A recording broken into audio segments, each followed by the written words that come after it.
All right, so we are back with another episode of Reddit Reacts, or however you want to go about that. Today, we're going to be answering more of these questions that people have been posting on Reddit. I think we've been using most of them on Overwatch University. And yeah, they're really fun to do. It's obviously on top of doing all the other stuff we do. It's been really cool to be able to kind of do this. So, all right, so the first question that was on here was, why is Brigida so feared in high-level ranks? Need tips on how to play her.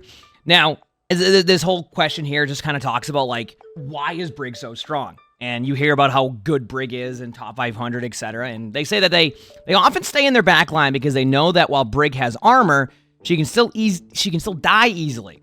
So I just stay at the back line, just helping people who are getting dived. Many say Inspire is the source for healing, but Trigger and Inspire, it's dangerous and hard. I mainly use packs for heals. Her Shield Bash is not as strong as before, but I usually use it as either mobility or to knock back combo an enemy. Whip Shot, I also use it as a way to finish off an enemy or just knock them away.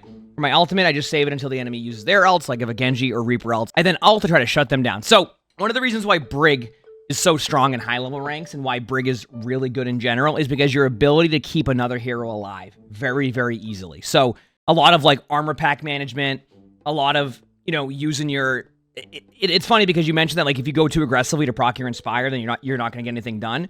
You also mentioned that you use your Whip Shot to knock them away. Well, a lot of really good Brigs will actually use their Whip Shot a little bit early to proc that Inspire, and as your team starts to get the advantage, you move in and you keep that. But what makes Brig so strong in high level is, like, for example, one of the common pairings you see is Ana Brig. The thing is that Brig makes that Ana unkillable. Now, obviously, I say unkillable as like an over-exaggeration, but like it becomes one of the hardest backlines in the game to just be able to do anything against. So Ana Brig stays in the backline, has survivability. Brig will then use the ability to proc Inspire when the Ana is dove, and then also armor pack that Ana and keep him alive. Same can be said for, like, if you have a Genji on your team and you want to, like, have Genji going with Blade, you can spam armor pack them as they go up there, and, like, it makes a hero unkillable for a certain amount of time. And on top of that, they actually just recently made the armor pack, I want to say 5 seconds now instead of 6, which you go, oh, 1 second? That's nothing. In Overwatch, it's a lot. I think that's what makes Brig so feared in high-level ranks is just a very unkillable... Brig makes other heroes unkillable, and then if you try to get the Brig then also becomes unkillable because the rest of the team is able to make that play. Brig's really good, does have to be played correctly and understood on how to play correctly, and I think that's kind of a way you want to go about that. The next thread we have here is getting told to switch in every game. So I'm around Gold 2 and Plat 5 and mainly play tank. I play Ramatra, Winston, Diva, and Zarya. Almost in every game, I get told to switch to a shield tank or a different tank just because a DPS is constantly getting picked. For example, if I am playing Ramatra into a Diva or Doom, I get told to switch to Orisa. Even in situations where they're playing non-hit scans against Echo and Pharah. Most of the time, I do just because to not tilt them or to not get them to throw, as we are talking about gold here. Should I switch in these situations not to get them to throw? Or should I just mainly play whatever I feel that is best at the moment?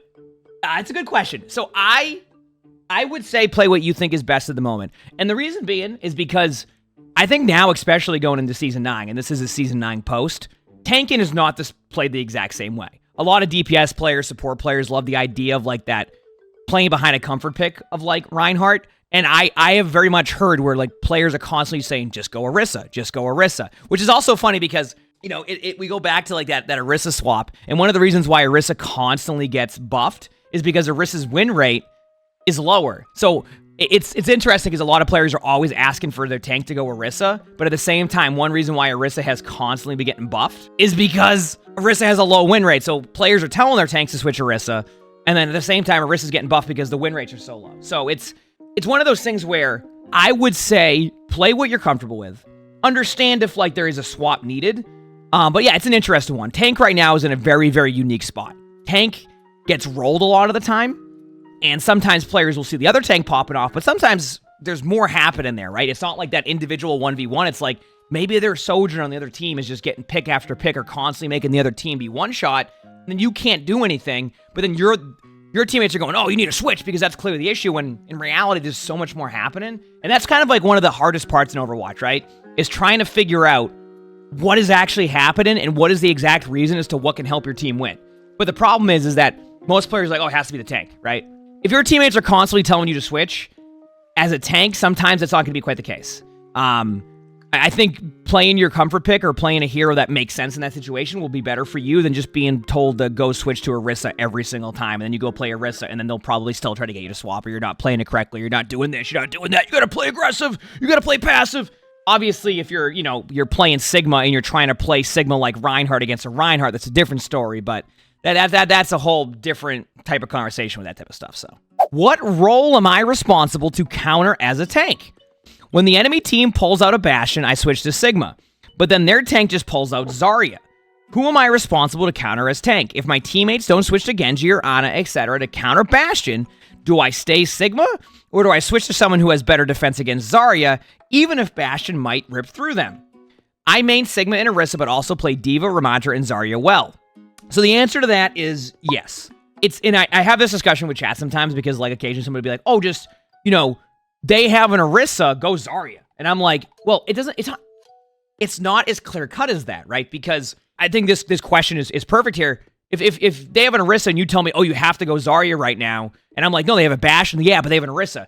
So I think there's a lot of focus on like this one-to-one, like, if there's this tank and you're the other tank, you have to go this tank to counter swap that tank. But the problem is there's so much more in Overwatch that's happening. And I think we've kind of fallen into this like, oh, you have to counter swap the other tank type of strategy that it doesn't work the way that I think sometimes people expect it to work. If I'm on like Sigma and you say, oh, they have an Orisa, you have to go Zarya, but they have a Bastion, I'm not going to have a good time as Zarya. And if you're envisioning me just sitting there holding my left click on the Orisa and just shredding the Orisa and they can't do anything, that's not what's going to happen, by the way. Their Bastion, one of the best counters against a Zarya, will shred that Zarya. It doesn't matter how much energy Zarya has, you're going to fall over the majority of the time. But a lot of players just want you to take that 1v1. Like you said, the enemy switches to Bastion, you switch to Sigma, but then a tank pulls out Zarya, then you're fine on Sigma to begin with, right? You're already in an advantageous spot. What the issue is what? That Zarya can shoot through your EAT? Yeah, but like, Sigma's playstyle isn't to sit there and face tank a Zarya. Sigma's playstyle is to play distance, zone out areas, and then use your damage as your utility and to control the map that way. Not run at the face of a Zarya and just sit there and just be like, okay, 1v1. That's not how it's going to work a lot of the time. It's always a really interesting discussion about counter-swapping and like all of this stuff, and counter-swapping does exist, but I think there's too much that happens way too much where like players will zone in so much on this 1v1 between this tank is this tank, you must go this tank, but then ignore everything else in the game that will prevent you from getting that value that is expected out of you. So, but let's say they have a Roadhog, right?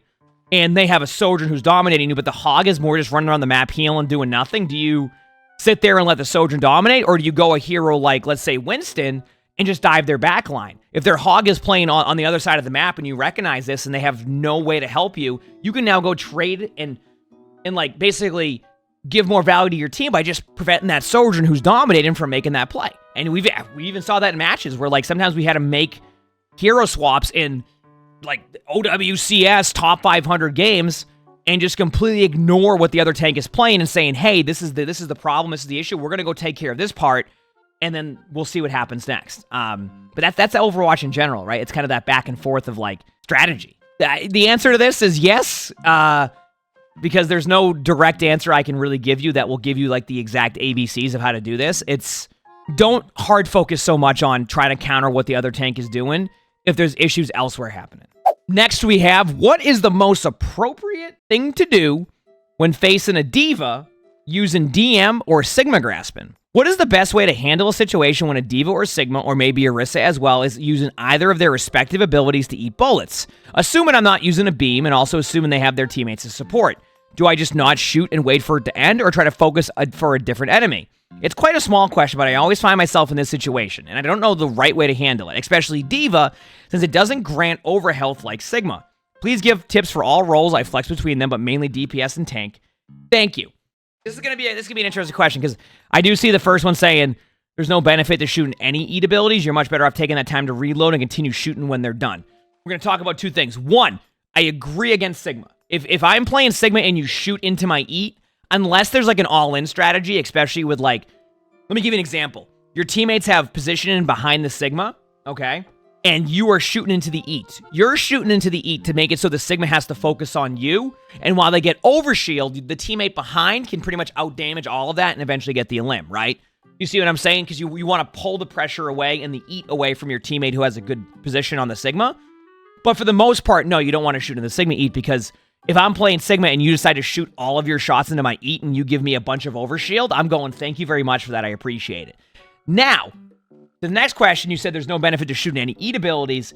If you do that against me when I'm playing Diva, I'm happy with that.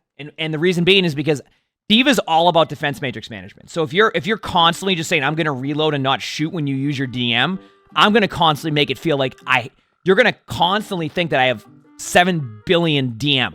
And that's why I always say how important it is to have defense matrix management. If you're going to say, hey, I'm not going to shoot at the Diva, and you just let me sit there and drop my DM and just manage my DM efficiently, I'm going to have so much DM that you're going to think that I always have it. When in reality, it's because you're just not... One of the harder things for me as Diva is when a player just sits there and unloads a bunch into my defense matrix, because I'm forced to have to use the DM, especially if I'm saving my teammates, right? So do you see the difference there, where if you allow me to have that time to get my defense matrix back up? That's why, I think when you're playing against Sigma, you do your best not to shoot at the eat, unless, of course, there's a setup with your teammates. When you're playing against Diva, it's okay to use a little bit more into that defense matrix to force the defense matrix out. Let me give you an example.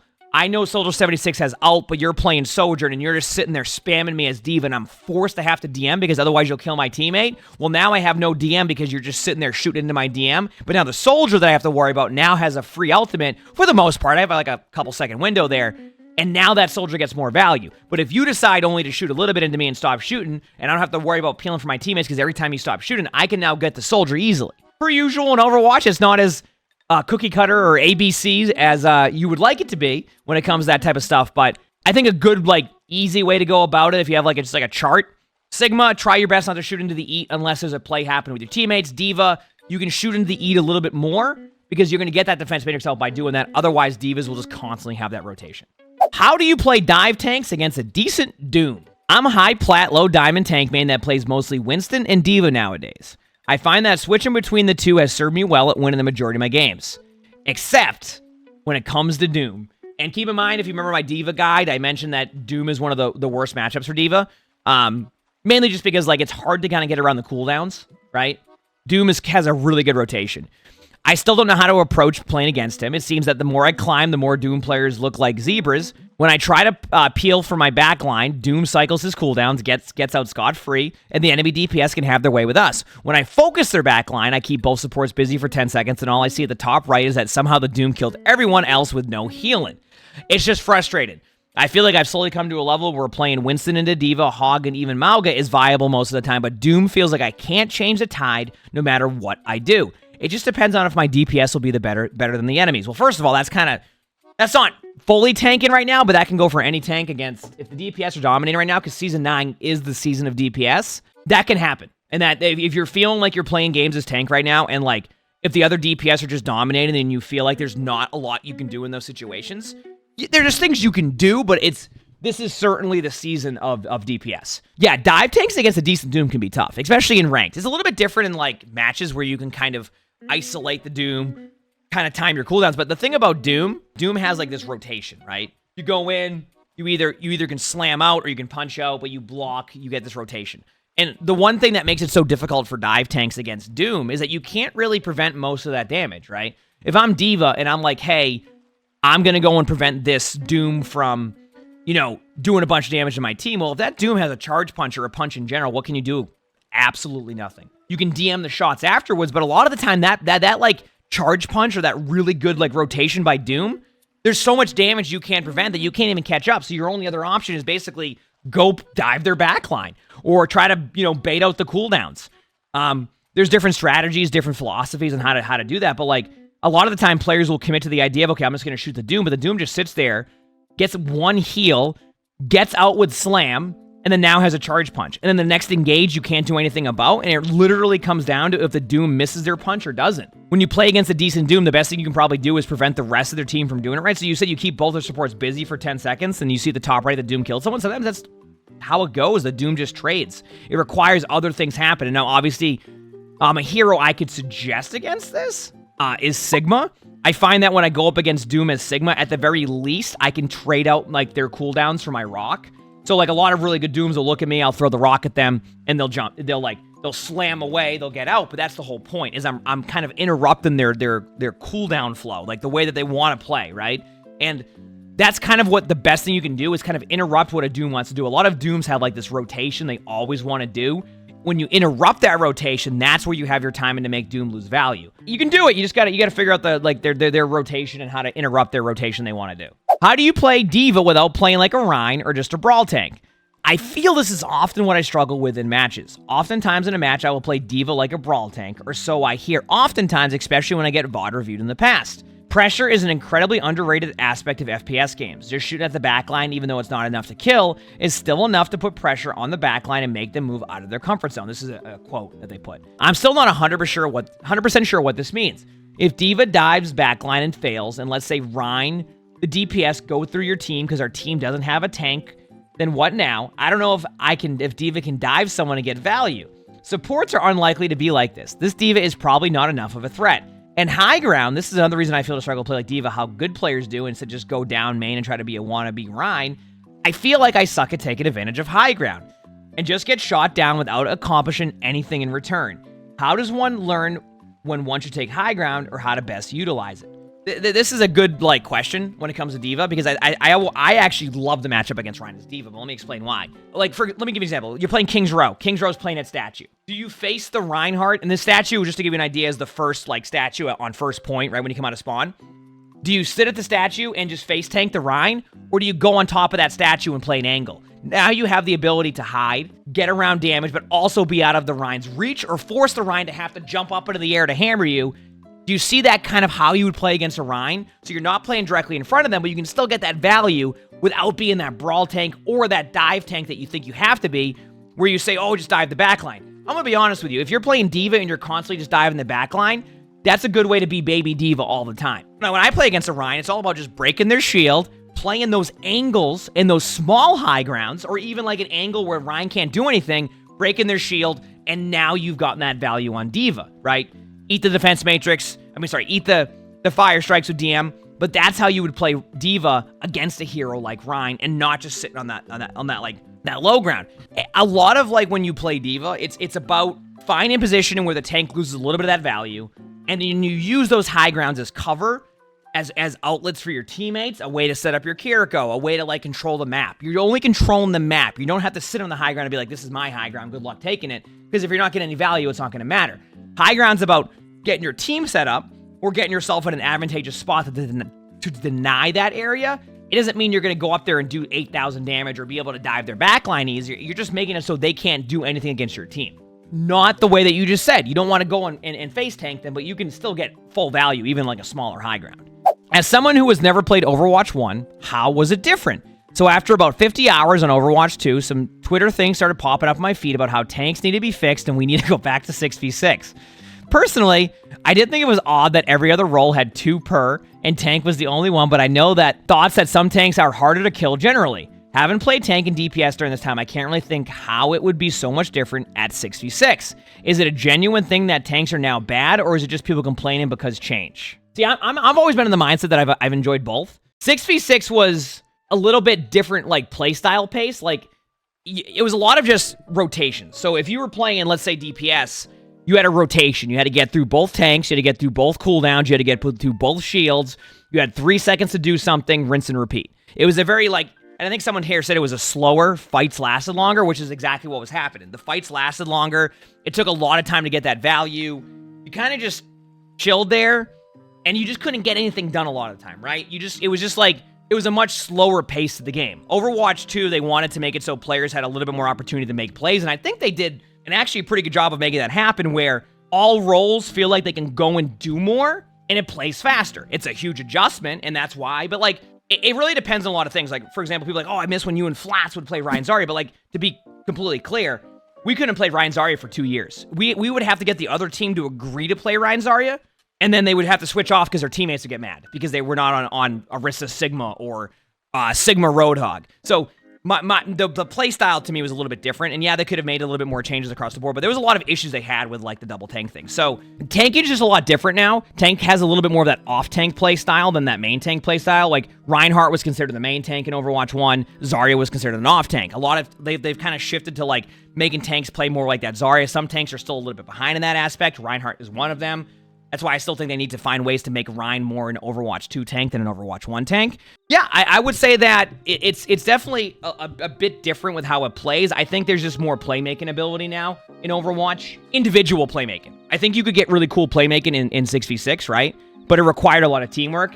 They've lessened how much teamwork you actually need now and have given more to like the individual player, which some could argue is probably really good because a lot of games, like, you want to have that feeling of like, I made a play, we popped off. And they've kind of mentioned in articles, they know it's a team game, and that's core, it's a team game, but they want to give the individual player more ability to make a play. And we see that all the time. Like, the amount of times you can win a 3v5 now in Overwatch 2, even in matches at the highest level, is like, it feels like it's 10 times more than Overwatch 1, where you lost someone. It was like, all right, back to spawn, that's the team fight. There's positives to both, and I think, like, it's just, you know, some players enjoy different play styles. Like I said, I've enjoyed both. Tips on how to stop a loss streak / how to cope with it.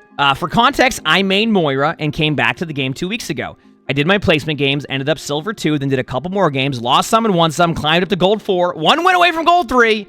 That's when all hell broke loose. I then lost every game after that, and now I am down to Silver 3. One loss away from Silver 4. I don't know what is going on, but this is seriously affecting my experience with Overwatch, and honestly makes me want to uninstall the game and never touch it again. In every game, I constantly get 10 to 15,000 healing. I have more kills than my DPS most of the time, and sometimes even more damage than them. I do feel like I sometimes make mistakes, but the point of losing 15 to 20 games straight? I don't think so.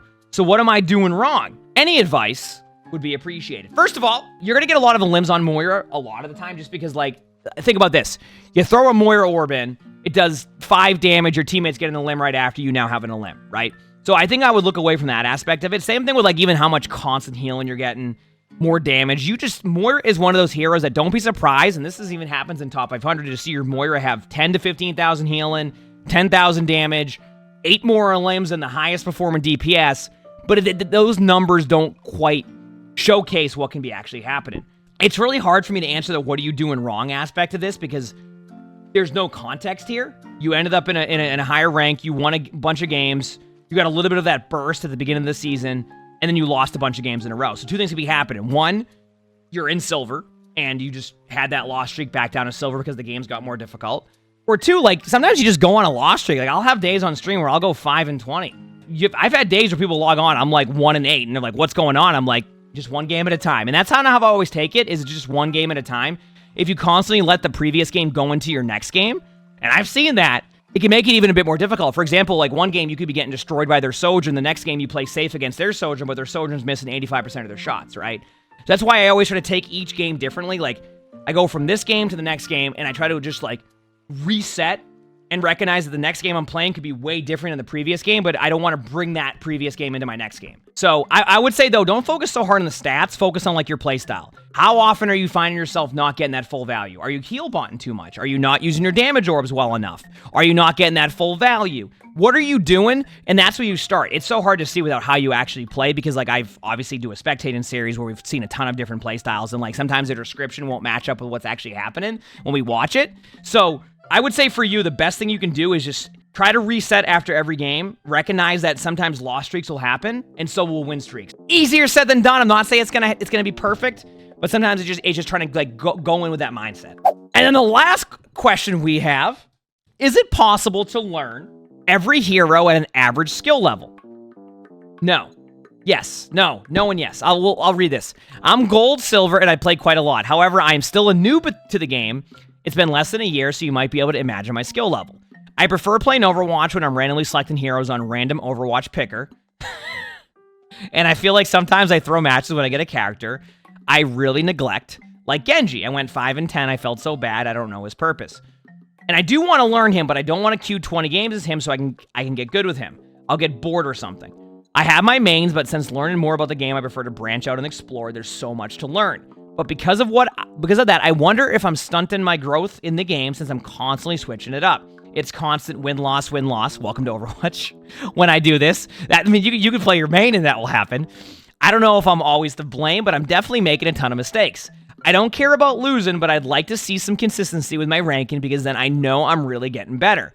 So should I just focus on my mains and getting really good with them because I want to get really good at this game, or try and get good with multiple? Will it be a struggle? Here's what I've always done. So people always say that I have a fairly deep hero pool outside of like a couple of the main tanks. Like obviously I'm still working on like my Winston, my Rhine. But what I will say is that I've always kind of learned the strong heroes during a meta. So let's say that this season, Sojourn, Tracer, and Junkrat are really good.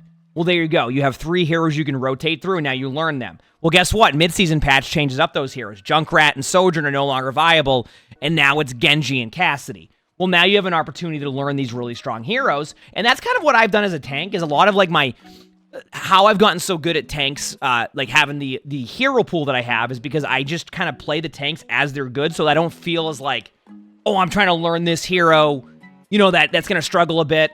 I'm playing the hero that's strong, and then because I get those hours in there, it can help a ton. So you seem to be in the aspect of like you don't want to just play one specific hero, and that's totally fine.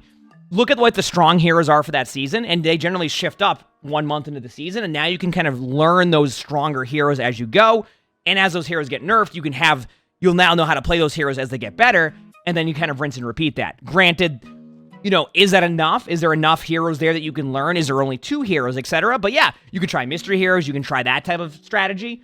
But look at it this way. It's not uncommon to see people in top 500 be good at 1 or 2 heroes, and that's it. And that's okay, because they're strong at those heroes. They're really good at those heroes.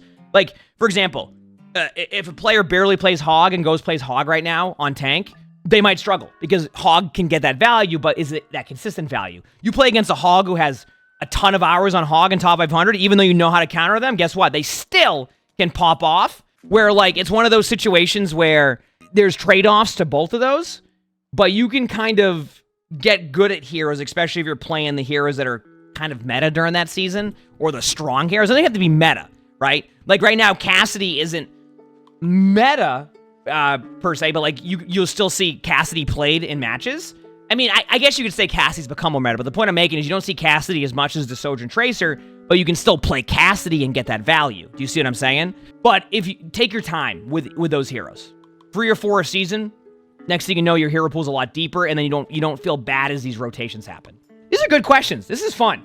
Let me know if you want to see more of these. These are a lot of fun. Obviously, we're always taking requests on my Discord. But if you like this video, make sure to hit the like button. Subscribe to all 3 YouTubes if you haven't. We usually record these live on stream. Not this one, but if you want to stop by the stream, we have a lot of fun.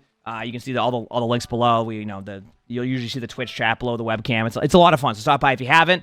And with that being said, I hope you have an amazing day/night.